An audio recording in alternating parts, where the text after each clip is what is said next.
Hello, and welcome back to the FIFA 21 Kit Quest Manager Career Mode with Inter Milan and Christian Eriksen. As you can see here, we're kind of at the end of the 2020-2021 campaign here. See that the Champions League and Europa League winners have been decided and whatnot. So we're kind of going to recap the season, how it went, kind of how Christian Eriksen did, our transfer business, and kind of all that good stuff. So I guess kind of start with I don't even know what to start with. Yes, we'll start with like the ownership objectives. No, let's not do that. Well, these splashing there kind of spoils some things, but we'll go to the standings first, I guess, and check out the standings, which kind of all sort of spoiled there, but nature of the beast and all that stuff. But as you can see here, we finished top of Serie A and won the Scudetto, as Inter did in real life in the 2020-21 season. See here, we are one game away from an invincible season. We finished with 101 points, which was, I can do the math here. 8 plus 1, 9 points above Juventus. They're our nearest challengers. We were able to clinch the title a couple of weeks early, so the reason we ended up like kind of losing that one match was we literally lost, match week 37. We lost to Sassuolo 3-1, and basically why that was happening is because of kind of obligations and other competitions at around the same time at the end of the season. We clinched the title in match week 34. We clinched the title at home against Bologna in a match where Alexis Sanchez had a brace with 2 assists from Christian Eriksen to clinch us the title in that match. We needed to draw. We almost had a win. We kind of last minute goal from Sassuolo from Bologna tied it up, but we had won the title, so it wasn't a huge deal. But yeah, so we were able to clinch the Scudetto in match week 34. So we had 1, 2, 3, 4 extra weeks at the end. And I was kind of like, I'll like throw like our B team or backup players pretty much out on the pitch for those matches and quicksand them to kind of move things along and kind of get to the more juicy stuff.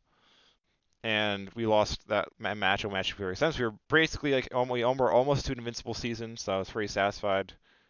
So we won the Scudetto. So this Kit Quest career mode has been a success, and that's when we won a trophy. And I'll kind of get to the ramifications of that potentially at the end of the video. But you see here we finished with a 32-5-1 record, 89 goals for, best in the division, 20 goals against, also best in the division for a 69, nice goal differential, and then 101 points, as I said. I'm guessing not overly familiar with Italian football, so I'm not like 100% sure how like this is also older before I started watching. So like in terms of standings ramifications, it looks like here that all of the top 6 are in some sort of European competition. I don't know if it's like top 4. Yeah, the colors are slightly different. Looking at it now, it's kind of hard to tell. They use very similar colors, which bad design on EA's part, but it's EA, so they're lazy and whatever. But it looks like top 4, so us, Juventus, Milan, and Atalanta are going to be in the Champions League if I had to guess, and then Napoli and Lazio in 5th and 6th are going to be in the Europa League. There is no Conference League in this game yet, so which I guess does that make sense? When was like the first season of the Conference League? Let's look up. Let's do a quick Google search. UEFA Conference League. It was introduced. Yeah, so the first one was 2021-22, I think. If I can, blah blah blah. I don't care. I don't care about this stuff. Oh my gosh, Wikipedia. This article is so long. I just want like by year or something here. Here we go. Yeah, winners. Okay. Yeah, so so the first season was it was 21-22 or in Roma won. So yeah, no Conference League in this game. Yeah, so top 6 are all in Europe, top 1 through 4, and Champions League looks like a 5 and 6 are in Europa League. I don't know like, in terms of how the cup competition features into that as well, but we'll kind of get into the results of that in a second. But in terms of, let's pick a competition here. Let's go to the aforementioned Coppa Italia. As you can see here, we did the double. We did the domestic double, and we beat our big rival. Well, not our biggest rivals, because like Milan will probably be, or obviously that's the big derby. But Inter and Juventus also have a derby with some history in it. But we beat Juventus in the final 2-0. That was a simulated match because because the site I typically use for like the kind of last 5 matches thing does not only work. I guess it only has data for like English football primarily. it doesn't. So like Inter is in there for like when they played English teams, but I can't just like go to a page for Inter and see how they fared against other teams. So I kind of had to use the Wikipedia article for the 2021 the 2020-21 season where they played 4 times. They played in the semifinals of the Cup in real life, and Juventus kind of won that tie because they won the first leg and then 0-0 draw in the second leg. And they played twice in the league where Juventus won once and Inter won once. And then I think I went back to like the season before 2019-20 and found like their most recent match from there to like manually figure out the last 5. That was also a loss. So the odds are stacked against me. Sorry. We're stacked against me being able to play, but Sim kind of came out clean for us. Lautaro with a brace in the, I think it was like 1 the first half, 1 the second half. Kind of put the match away. They were able to complete the domestic double. So in terms of kind of how we got there, I don't know what the hell this round 1 stuff is. I guess, is Serie B in this game? I don't know. I didn't think it was, but it looks like there's like a couple of teams just like with Serie B in here, like Empoli, Chievo, Brescia, SPAL, Lecce, Monza. Yeah, those teams all seem like they're for Serie B, so I guess I don't really know how this works. Oh, shit. Sorry for the language and for messing that up, but there we go. Yeah, so here we go. Started out in the round of 16, match against Parma. Played that because, like, remember, as I said, Inter made it to the semifinals of the competition in real life, so I played kind of round 16 quarterfinals matches. 2-0. There's the here 2-0 against Parma. Sensi and Lautaro with the goals. That clean sheet. Quarterfinals was a Milan derby. I can't like the actual name of the derby. It's like an Italian. I can't pronounce it. So let's call it the Milan derby. We were at the home team for that one. We won 2-0 with goals from Alexis Sanchez and Lautaro. And then the semifinals. So I simulated the. Let me double check here. Which one? I simulated the home leg, and then like the second leg was like a draw. So I did like I kind of slow sim it, and then if like I like equalize if that's what needs to be done. But the first leg in this case was the away leg, so that was like the draw one, and didn't really need to do anything. We smashed them in that leg 4-1 with goals from Lautaro, Ivan Perisic, Lukaku, and Bastoni. And then the second leg was simulated. We also won that one 2-1 with goals from Bastoni and Barella. So we cruised to a 6-2 on aggregate. As you can see there, went to the final. And then, as I said, 2-0 in the final, 2 goals from Lautaro. So kind of other competitions, I guess we could peep the Super Cup and the Europa League first before we discuss the Champions League. Super Cup, Bayern beat Sevilla on pens. The Europa League, Arsenal beat Dortmund 2-0. Champions League, as you can see here. Oh, okay, we can go like that. Okay, so Atletico beat Man City 1-0. Haha, suck at Man City. But as you can see, we are in Group B with Real Madrid, Borussia Mönchengladbach, and Shakhtar. In real life, Inter had a terrible kind of Champions League group stage and like crashed out the competition like entirely in the group stage. They finished bottom of the group in real life, but simulations and whatnot were kinder to us, and we finished top of the group with 11 points. Round of 16, we got where are we? There we are. We got matchup against RB Leipzig, and then kind of other challenges is like because that website didn't exist, trying to do like Googling and whatnot, and finding like somewhat reliable websites that had information on kind of last 5 matches against opponents. So we got matchup against RB Leipzig in the round of 16. The only time we'd ever played them, they ever played was like I think this season, like IRL in the 24-25 season in the Champions League like league phase. So because that was like after this in like history, I ignored that result and this like a random like 2 wins, like 2 play, a draw, and 2 sim. First leg we got play, won 4-0 with braces from Lukaku and Martin and Lautaro. Second leg we got sim as a 2-2 draw with goals from Lukaku and Martinez, so we finished with another 6-2 on aggregate there, like in the semifinals of the Copa, but moved on to the quarters where we got a match against Liverpool, so that being an English team made it a little easier to like figure it out. So first leg was the away leg. We got play, won 4-0 with goals from Lautaro, Barella, Højbjerg, and Lukaku. Eriksen had an assist on Højbjerg's goal in that one. And then the second leg, I think it was a simulated one. Yeah, simulated. We lost 1-2 with a goal from Lukaku, but the damage was done in leg one, so we won on aggregate 5-2. Going to the semifinals, we got a match against Man City here. As you can see, did not go well. We got bounced in the semis of the Champions League. First leg was at home. Both we had to simulate both just based on the whatever how the randomizer worked out. First leg was at home. We simmed, lost 2-1 with the goal from Lukaku, but it wasn't enough. Leg two, we drew 2-2, but still wasn't enough because we had the deficit from the first leg, and we had the goals from there from the two kind of wing backs, Hakimi and Perisic, but as it wasn't enough. We lost on aggregate 4-3, unfortunately. And then Man City went on to lose to Atletico, thankfully, in the final, which I will take because Man City, disgusting. Like, as a Tottenham fan, you think my most hated club would be Arsenal, but it is Man City. But, yes, we lost. So we had a pretty decent season overall. Did the double and domestically, and then made it to the semifinals of the Champions League. So that's a pretty excellent season all around.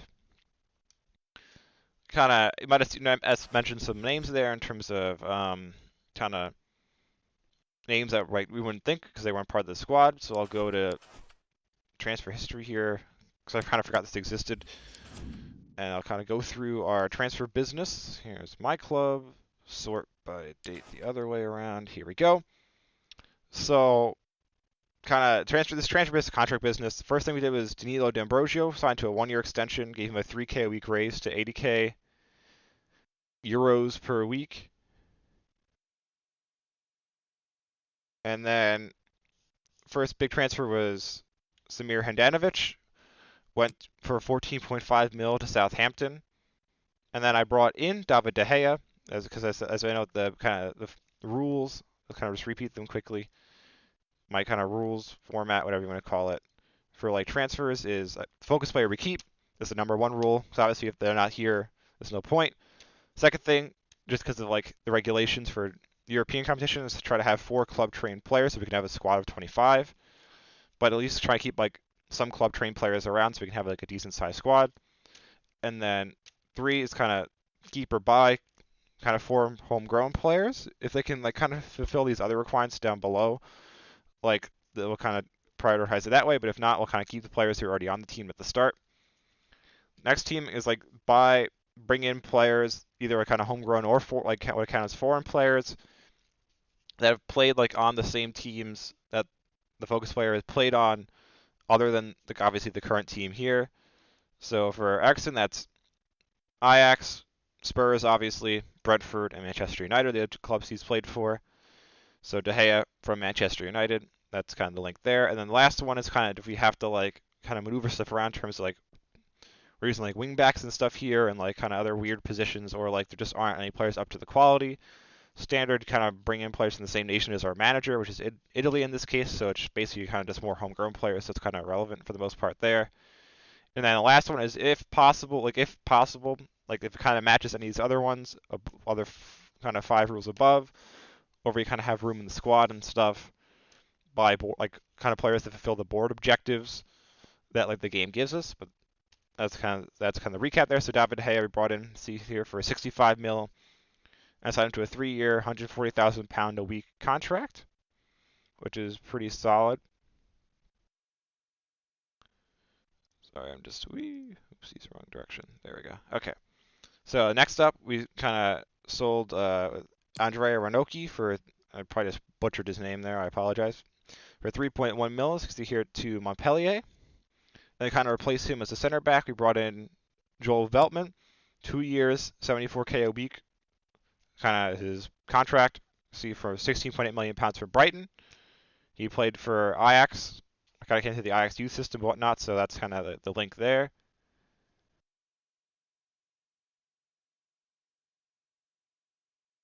And then other big move was then Marcelo Brozovic for 58 mil to Bayern. And then replaced him for 70 mil with Pierre-Emile Højbjerg from Tottenham. 4 years, 87.5K a week contract. There's a 10% sell-on clause, but it kind of doesn't matter. He's going to stay here the entire time, so sucks for Tottenham. They aren't getting any extra money out of it, but he locked down the 6 for us. Next was kind of just was rid of Matthias Vecino, 21.5 mil to Wolfsburg.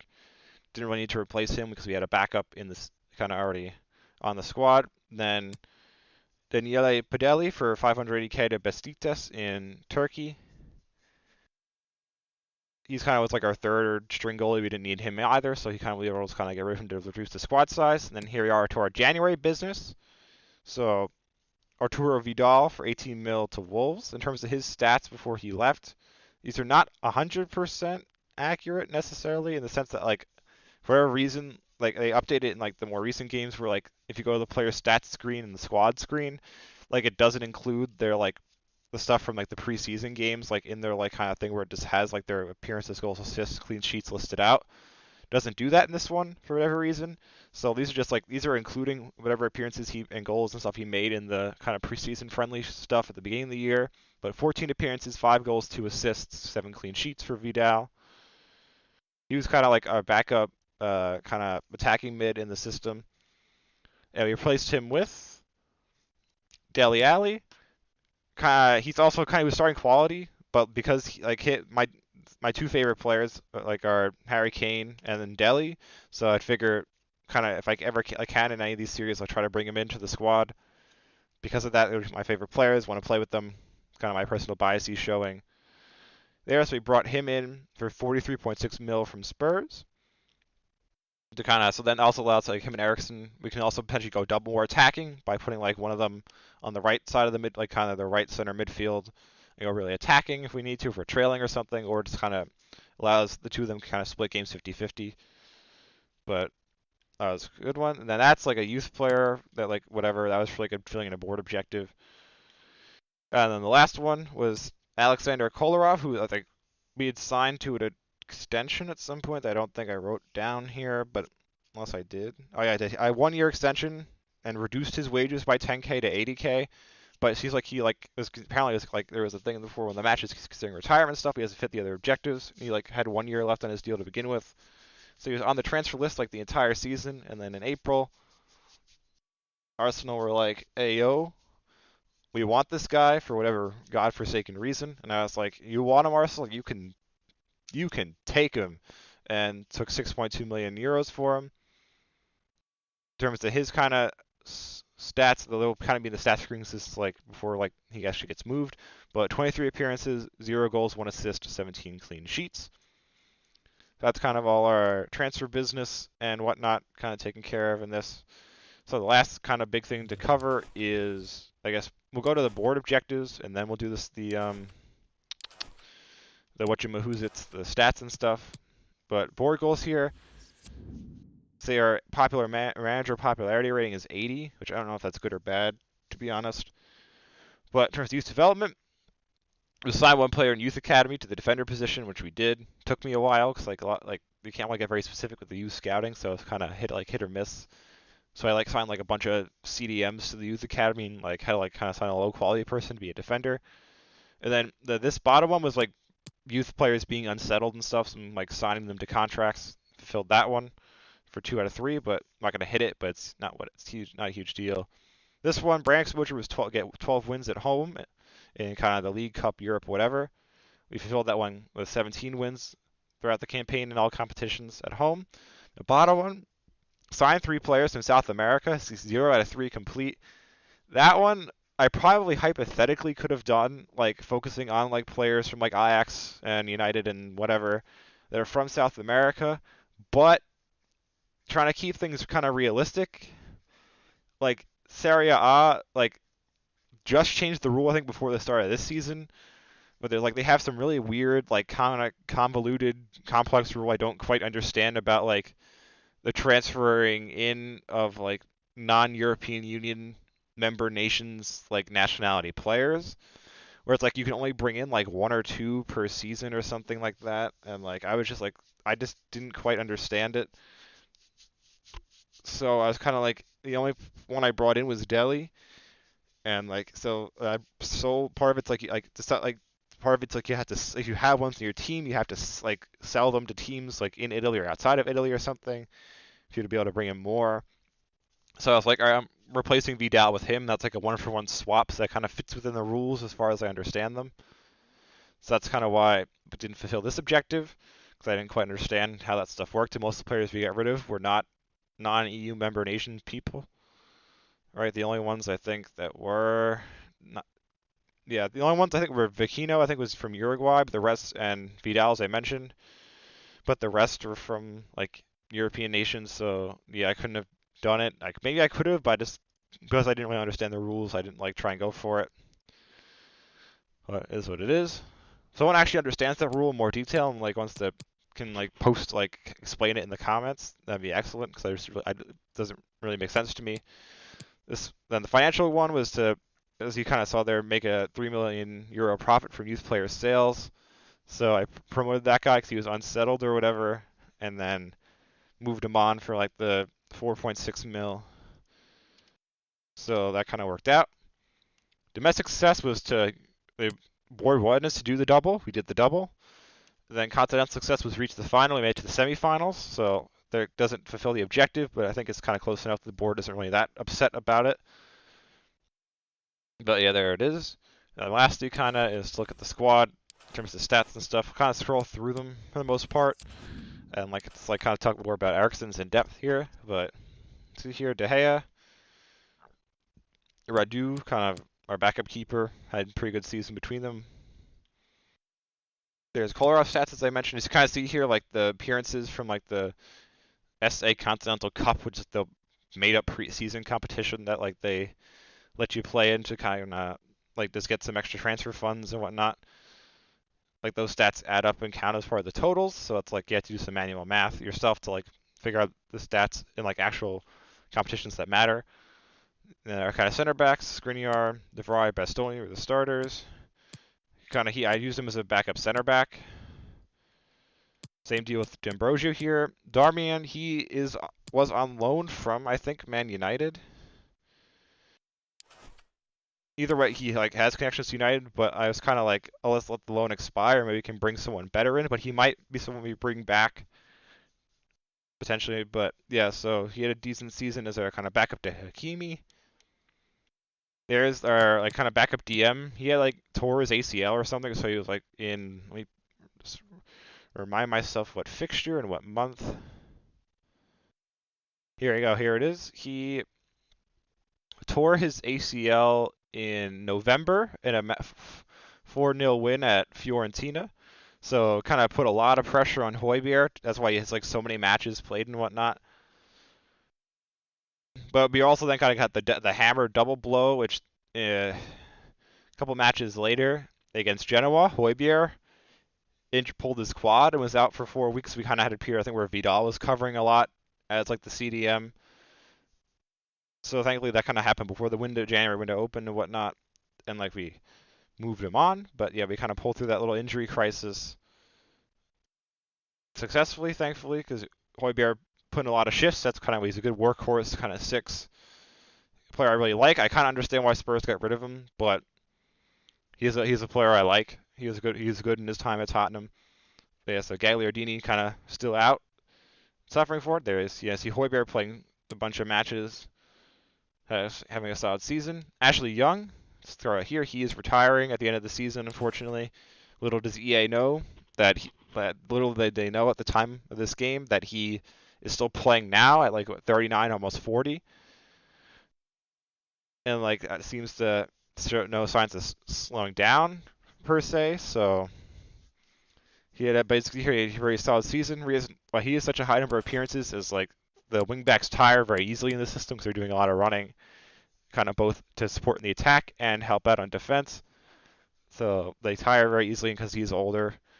I would like when I was playing matches, I'd sub him for Perisic or Perisic for him, and vice versa. Same thing with Hakimi and Darmian, but kind of to a lesser extent because Hakimi's younger, has more energy. Perisic here had an excellent season. DeMarco on loan, he's kind of going to be the one because I think he's club trained, so he's going to be the one kind of to replace Ashley Young on the left potentially. Sorry.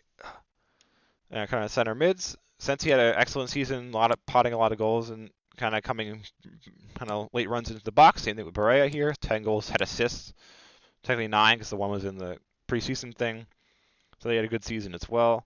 There's Deli in his 20 appearances, 1 goal, 2 assists. So his goal return wasn't that great, but he was pretty solid. I think that red mark is because he like picked up a red card in the kind of the second leg against City, so he's suspended, I guess, for our next Champions League game. So that's why he's kind of got that red dot circle thing next to his name. Here's Christian Eriksen. We'll kind of scroll back to him at the end. But kind of Hakimi here, as you see, had a solid season. Kadriva, who's also was like on loan at Sampdoria the entire season, he's also retiring, so we are going to have to find a new kind of right wing back. But we have this guy here, Lazaro, which I think if I look at my data here, now he counts as foreign, so he might be not it. But we do have this chap here, Matteo Politano, who's homegrown, so he might be kind of the backup to Hakimi instead. He had a pretty deep 12 goal. Jeez Louises. That's a pretty solid season for Napoli. And Alexis Sanchez had a good season as well, as did kind of all our forwards. Pretty excellent seasons for most of them. In terms of that kind of stuff went down kind of quickly. Just in terms of the Golden Boot and stuff, the Golden Boot went to Ronaldo at Juve with 22 goals, but we had 3 players in the top 10. Alexis Sanchez had 15 goals in Serie A, as did Lautaro.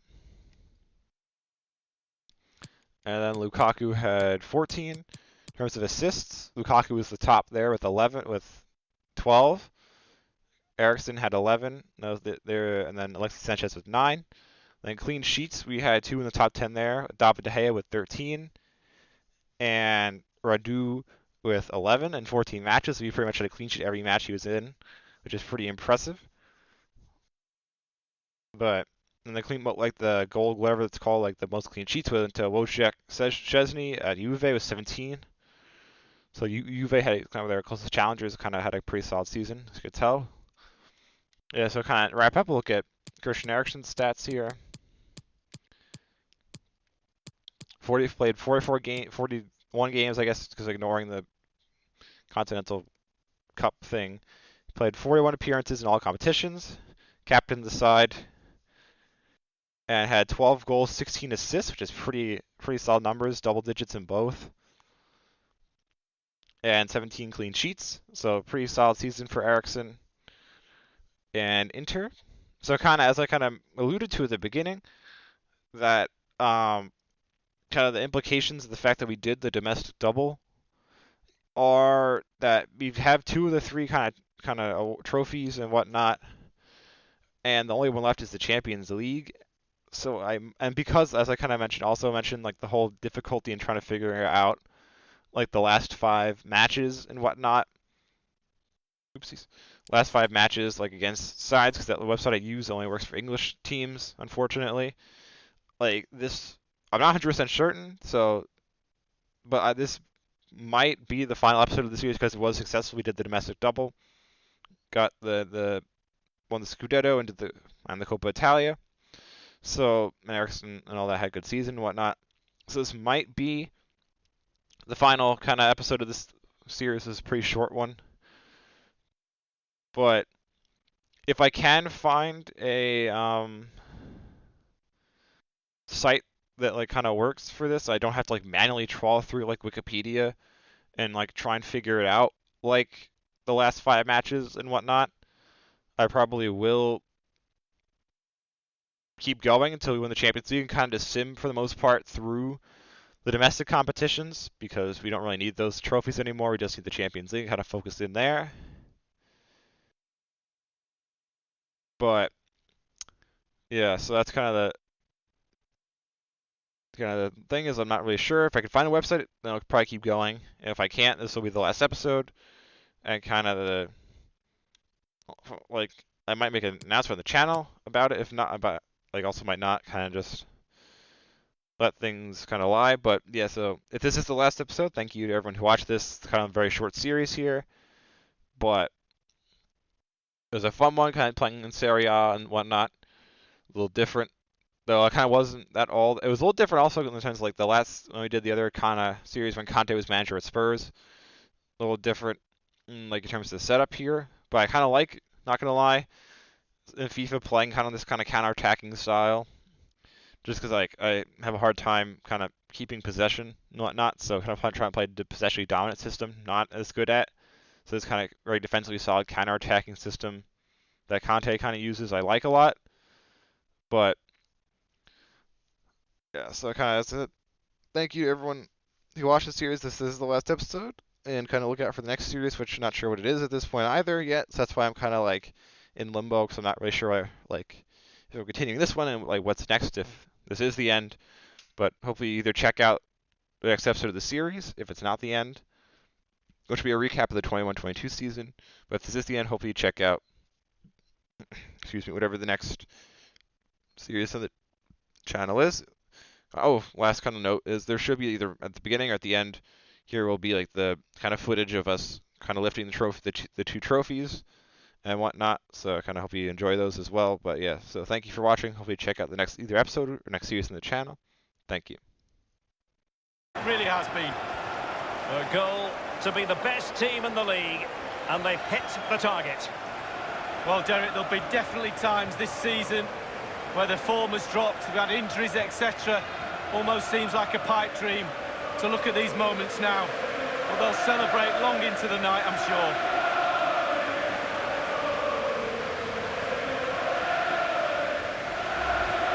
Well, memories for players in these situations, Lee. Well, it's always nice to win any trophy, cup competitions, but when you win your own domestic league, that to me is the pinnacle of being a player. Yeah, the table does not lie. And so, the league champions.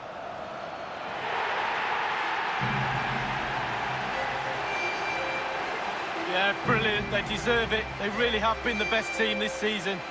And that's where you end up, top of the pile. And not by accident either. All part of the master plan. And the trophy is theirs. Well, this is the best moment for me, sharing things with the fans. They've deserved everything they've got this season. The players have, but certainly the supporters. They've given the players absolutely 100% support all season. And this is their reward. Really a match made in heaven between players and fans. And these celebrations are going to continue for quite some time.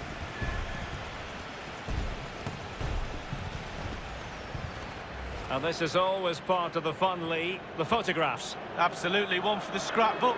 Not so sure players have scrapbooks these days, but I've still got mine in the loft somewhere. So there we have it, the league champions. Schouten, and he's through here.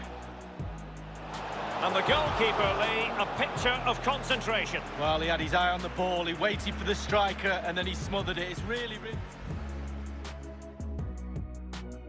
Skov Olsen. And somehow kept out by De Gea.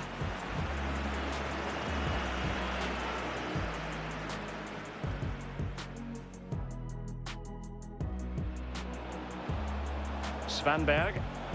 Can he make it count? Oh, a goal! And that could seriously affect the title push. Well, a few of the players had their hands on the trophy. Now, far from a smooth challenge. Now, and the keeper more than equal to it. Can Inter take advantage of the corner kick situation?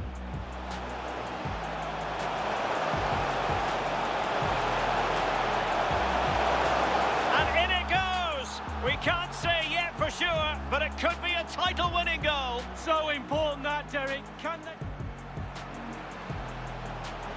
Sanchez to take the lead. There it is! Magical moment. Surely one hand on the trophy, Lee. History beckons. There's no way they'll... Svanberg. Skov Olsen. Oh, a goal it is! But no need to panic just yet. Oh no, that wasn't scripted. One side celebrating and the other distraught. And Lee, memories are being made. Yeah, absolutely. It doesn't matter how much money you've got in the bank. Players will always look back at moments like these. These moments where you pick trophies up, you win medals. Absolutely brilliant for this group of players. Yeah, you can see what it means to this tight-knit team. Real solidarity.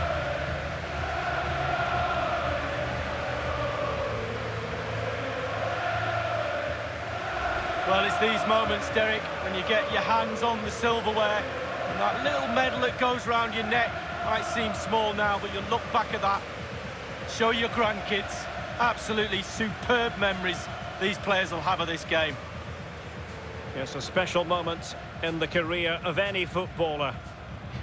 And now for the trophy lift itself. The cup winners. Yeah, it's been a long old road to get to this point. They're going to celebrate now and certainly celebrate long into the night, I think. There's always the element of chance in a cup competition. But my goodness, they've taken the rough with the smooth. And now they savour the moment. And this is really special, getting to celebrate in front of your own fans, Lee. Well, it's giving something back. These fans have travelled all over the place following their team. Now they get to join in the celebrations, go into the crowd and give them the cup. That's what I say. Well, then it might never find its way to the trophy cabinet, Lee.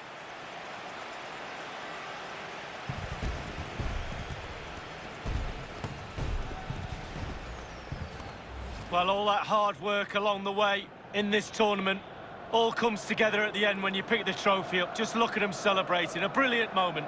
Hard work indeed, Lee. The trophy now in their possession.